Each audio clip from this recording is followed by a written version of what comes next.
तोहफा अपने साथ लेते हुए जाओ। यार ये बड़े लोगों की क्लास पार्टी में तुम्हारा पहली बार होगा, हमारा तो रोज का है। छोटे लोग छोटी सोच, कम से कम इस गिफ्ट को तो ठीक से रैप कर लेते। ये बॉक्स मैटर नहीं करता, इसके अंदर रखा सामान मैटर करता है। मौके का फायदा उठाऊं और जब सभी लोग दादी को गिफ्ट देने लगे तो तुम चुपके से अपना गिफ्ट बाकी लोगों के गिफ्ट के साथ रख देना।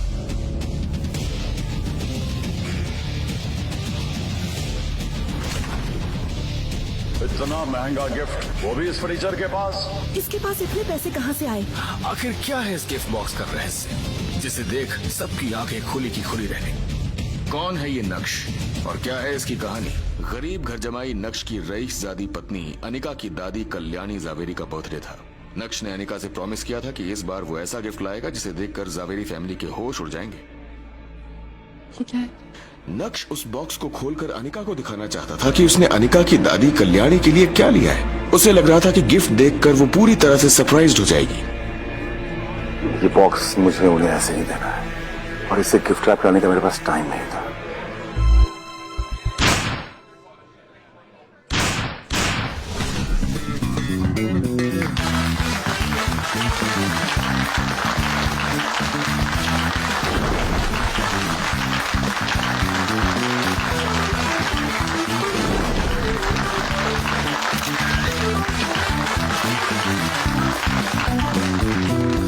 पार्टी शुरू हो गई थी और स्टेज पर सभी लोग एक एक करके कल्याणी को गिफ्ट दे रहे थे।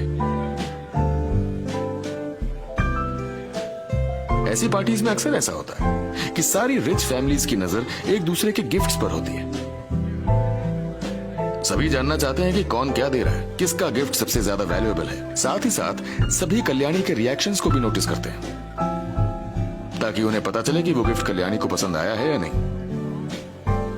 पल्लवी,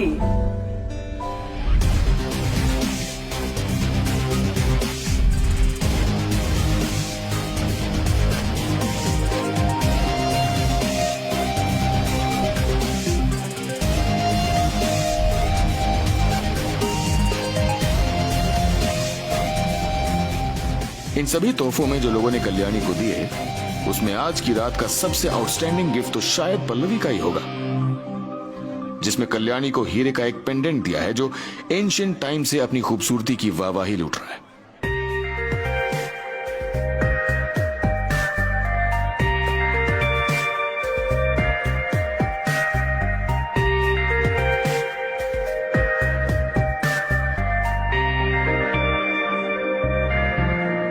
ये लड़की शुरू से ही सबसे आगे रही और आज भी सभी से आगे है।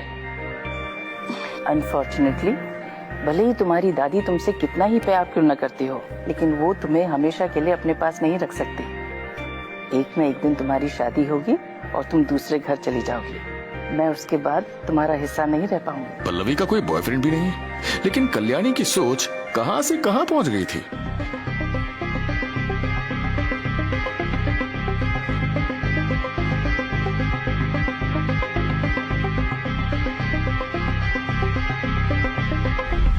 कल्याणी पल्लवी को बहुत सेंसिबल समझती थी, लेकिन उसके अंदर बचपने की कोई कमी नहीं थी। अपनी दादी का हाथ पकड़े हुए पल्लवी ने एक छोटी बच्ची की तरह बड़े प्यार से कहा, दादी, मुझे छेड़ने की कोई जरूरत नहीं है। मैं कहीं नहीं जाऊंगी, हमेशा आपके पास ही रहूंगी।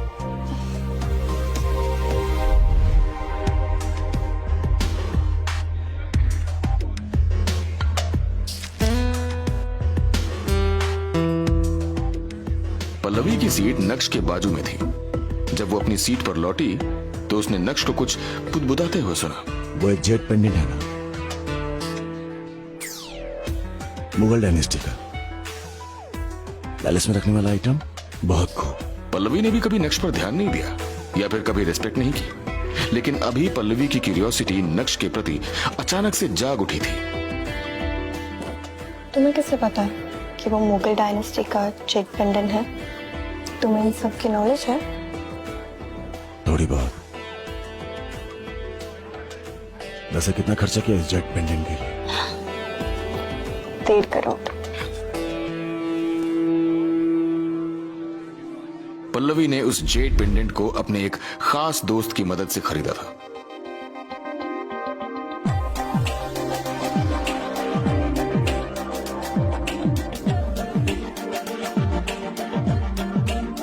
उसे ये जेड पेंडेंट 20 से 30 लाख रुपए सस्ते में मिला था, क्योंकि शुरू से ही पल्लवी ने अपने दोस्तों को बता दिया था कि वो अभी अर्न नहीं करती है और उसके पास ज्यादा पैसे भी नहीं है।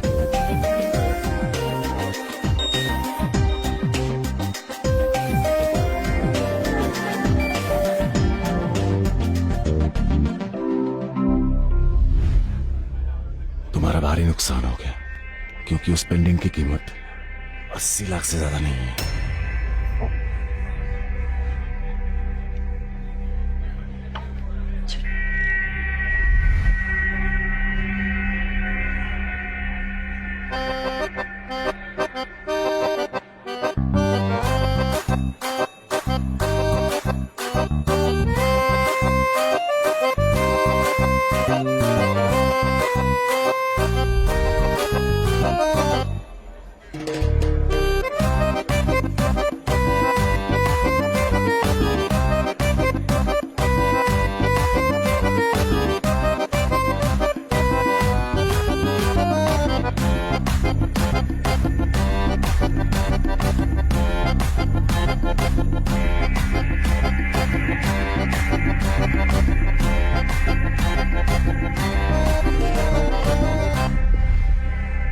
क्या 80 लाख?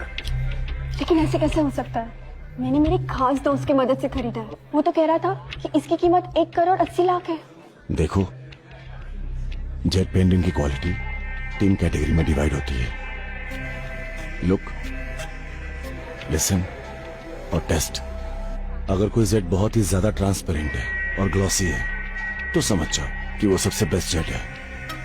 लेकिन तुमने जो पीस दादी को दिया है वो इतना ज्यादा ट्रांसपेरेंट नहीं था, और उसका कलर भी ऑफ ग्रीन था और टेक्सचर भी अनइवन था। उसे हम मीडियम क्वालिटी का समझ सकते हैं, लेकिन नॉट द हाईएस्ट क्वालिटी। इसीलिए उसकी कीमत 70 लाख है। अगर तुम्हारा दोस्त तुम्हें डिस्काउंट भी देता तो भी उसे 30-40 लाख का प्रॉफिट होता, लेकिन उसने तो सीधा 90 लाख का प्रॉफिट कमाया। तुम्हारा दोस्त।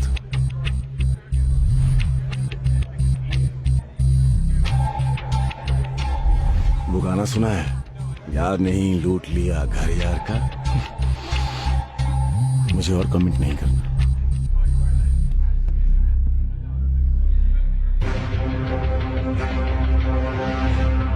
नक्श जो कुछ भी कह रहा था, पल्लवी उसे सुनकर दंग रह गई। उसे यकीन नहीं हो रहा था कि उसके दोस्त ने उसे चूना लगा दिया।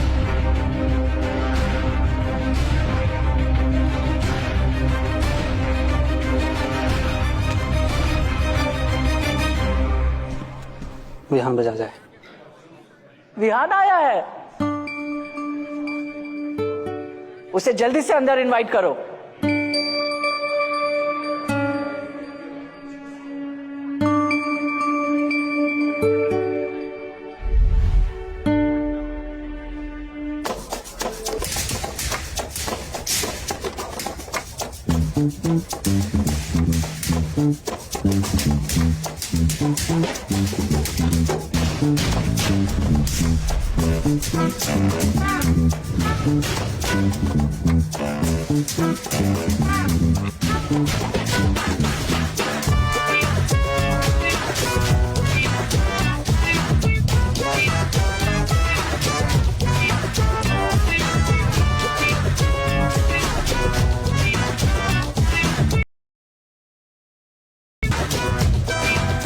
विहान के हाथ में कल्याणी को देने के लिए एक खूबसूरत सा गिफ्ट बॉक्स भी था। विहान के पास जो आखिरी पैसे बचे थे उससे उसने आज अपने लिए कपड़े खरीदे और कल्याणी के लिए गिफ्ट खरीदा। अगर उसे अपना गोल अचीव करना है तो आज उसे कामयाब होना ही पड़ेगा। कॉन्फिडेंस के साथ विहान कल्याणी के पास गया और हल्का सा झुकते हुए बोला, हैप्पी बर्थडे दादी।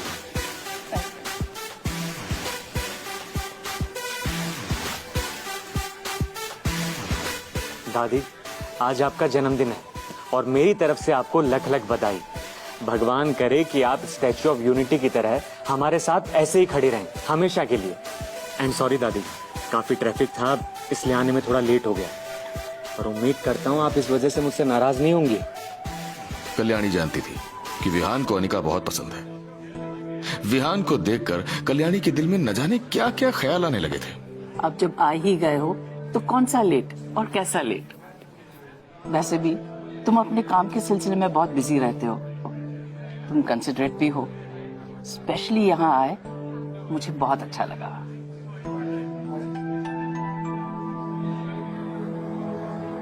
दादी, आज मैं आपको सिर्फ यहाँ तोहफा देने के लिए नहीं आया हूँ, बल्कि आपके यहाँ से एक खूबसूरत तोहफा ले जाने के लिए आया हूँ। मैं आपसे कुछ पूछना चाहता हूँ। दादी, मैं अनिका से शादी करना चाहता हूँ।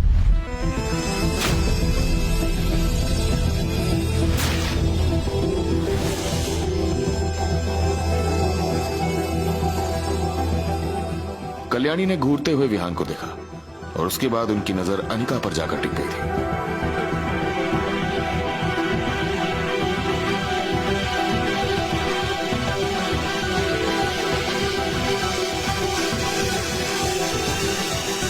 वैसे ही जावेरी खानदान के बाकी लोग नक्श को चुभती हुई नजरों से देखने लगे। भले ही अनिका की शादी नक्श से हो गई थी, लेकिन जावेरी खानदान में नक्श की औकात ऑलमोस्ट।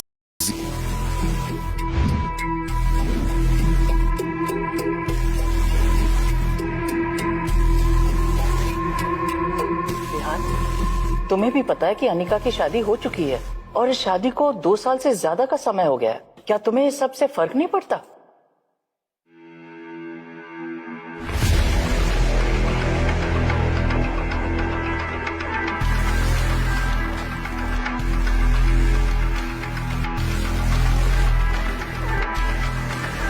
नहीं दादी, मुझे किसी चीज से कोई फर्क नहीं पड़ता।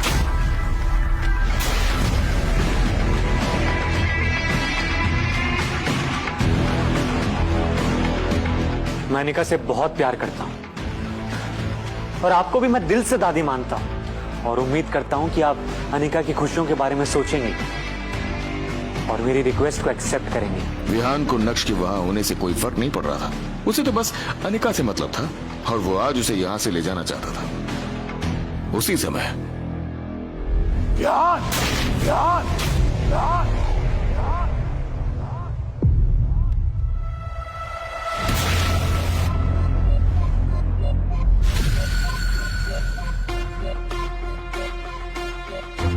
मुझे ये तो पता था कि तुम बहुत घटिया हो, लेकिन इस लेवल के घटिया हो कि मेरी बीवी तक पर तुम्हारी नजर है। शायद शर्म तुम्हारे घर पर कभी आई नहीं होगी। नक्श की आंखों में गुस्सा साफ दिखाई दे रहा था।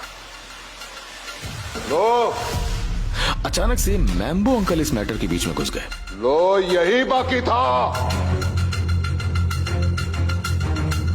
कि तुम्हारी जबान ज़वेरी खानदान के बीच चले। अब लगता है कि तुम्हारे पर काटना जरूरी है। ज्यादा उड़ो मत, ज्यादा उड़ो मत।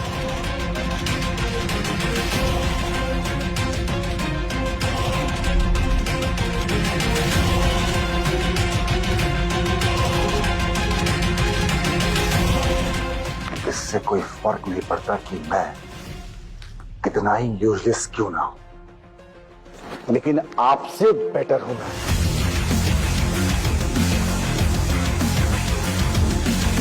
इसे इस भानुशाली ग्रुप ने कचरे की तरह निकालकर अपने ऑफिस से बाहर फेंक दिया था। इस सीन को देखकर जावेरी खानदान के कई लोगों ने अपनी आंखें बंद कर ली। मामला कुछ ज्यादा ही गर्म हो। बचपन से ही कल्याणी ने हर बार मैम्बो अंकल को सपोर्ट किया था और इस वजह से वो सही क्या है और गलत क्या है इस बात का अंतर ही भूल चुके थे।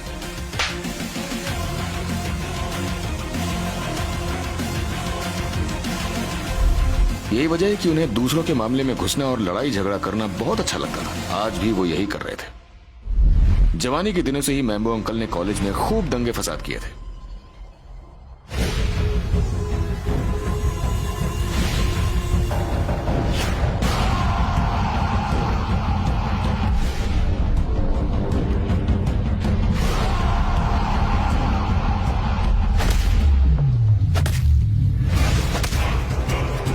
यहां तक कि सूरत के बड़े बड़े गुंडों के साथ में भी उनका अच्छा खासा उठना बैठना था।